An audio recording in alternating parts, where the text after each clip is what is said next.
Viewers second மார்க்கெட்டில் car வாங்கும் போது இப்போ நான் சொல்லக்கூடிய ப்ராப்ளம்ஸ் இல்லாமல் வாங்க. ஆனால் செகண்ட் மார்க்கெட்டில் எல்லோரும் சொல்கிறது அதெல்லாம் ப்ராப்ளமே இல்லைன்னு சொல்லுவாங்க. அப்படி என்ன இந்த கான்ட்ராக்ஷன் அப்படின்னு பார்த்தீங்கன்னா, நான் சொல்லக்கூடிய ப்ராப்ளம் எதுன்னு கேட்டிங்கன்னா லீக்கு, மிக்சிங்கு, நாய்ஸு, இது மூணும் இருக்கக்கூடாது. Leak, engine oil leak, gear box oil leak, இந்த மாதிரி ஸ்டேரிங் பாக்ஸ் ஆயிலுக்கு இந்த மாதிரி லீக் இருக்கக்கூடாது. அடுத்தது சவுண்டு, இந்த வைப்ரேஷன் சொல்லுவோம் இல்லையா, vibration, noise, whatever it is, என்ஜின்லேருந்து அந்த மாதிரி இல்லாமல் வாங்கிக்கிங்க. அதுக்கு அடுத்தது engine oil coolant oil mix ஆகுது, இந்த மாதிரி கம்ப்ளைண்ட்ஸ்லாம் இல்லாமல் பார்த்துங்க.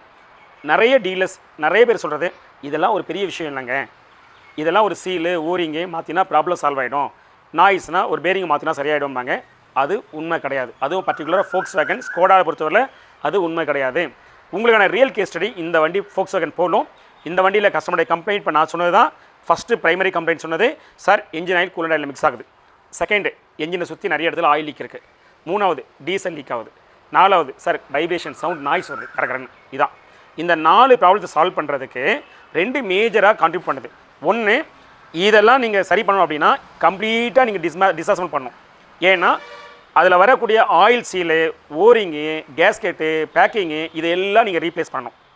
அதுக்காக இதை கம்ப்ளீட்டாக டிஸ்அசம்பிள் பண்ணணும். இப்போ டிஸ்அசம்பிள் பண்ணால் இது எவ்வளோ பெரிய மேஜர் ஓவராலிங் ஒர்க் இருக்குன்னு பாருங்கள். இது லேபர் இன்டென்சிவ். ஸோ ஆப்வியஸாக லேபர் இன்டென்சிவ் காஸ்ட் கூட வந்துடும். செகண்ட் ஃபோர்மோஸ்ட் இம்பார்ட்டண்ட்டு, இதில் வரக்கூடிய ஸ்பேர் பார்ட்ஸ் எல்லாமே சிம்பிளாக தெரிஞ்சாலும் வெரி எக்ஸ்பென்சிவ். என்ன சொல்கிறோம், சீலு, ஓரிங்கு, பேரிங்னா உங்களுக்கு ரொம்ப சிம்பிளிஃபையாக தெரியும். ஆனால் spare parts very very expensive. Oil சீலை பொறுத்தவரையில் என்ஜின் பிளாக்கில் 2 ஆயில் சீல் இருக்குது.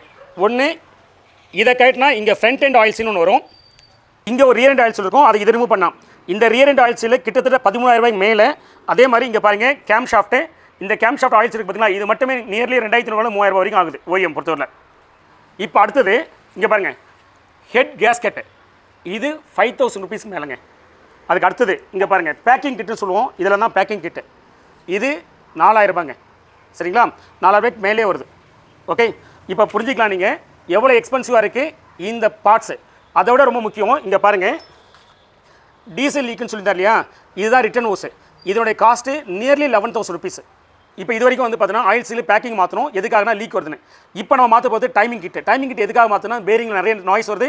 அகைன் இவ்வளோ பெரிய ஓவராலிங் பண்ணும்போது இதே சேர்த்து மாற்றி ஆகணும்.